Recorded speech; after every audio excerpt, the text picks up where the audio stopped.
भारताच्या अर्थव्यवस्थेचे अनेक फॅक्टर, विशेषतः आपलं करंट अकाउंट डेफिसिट, आपली करन्सी म्हणजे आपलं रुपयाचं मूल्य, हे बहुतांशी अवलंबून असतं क्रूड ऑइलच्या दरांवर. क्रूड ऑइल एक अशी कमोडिटी आहे ना की जी भारत मोठ्या प्रमाणात आयात करतो आणि ह्याचा दर आहे, त्याच्यामुळे आपलं इम्पोर्ट बिल हे वाढत असतं. नुकताच JP मॉर्गनचा एक रिपोर्ट आलेला आहे ज्यामध्ये असं म्हटलं आहे की पुढच्या 2 वर्षामध्ये क्रूड ऑइलचे दर जे आज $60-65 प्रति बॅरलच्या आसपास आहे, हे $30 खाली येण्याची शक्यता आहे. म्हणजे आतापेक्षाही अर्ध.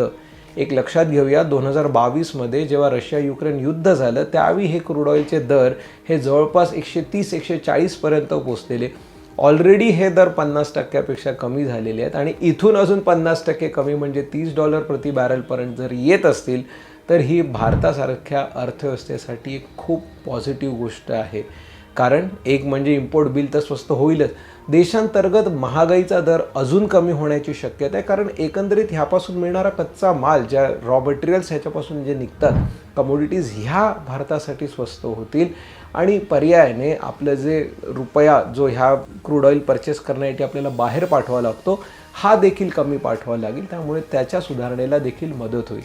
याचा फायदा स्टॉक मार्केटला पण होईल, हे वेगळं सांगायची नक्कीच गरज नाही आहे.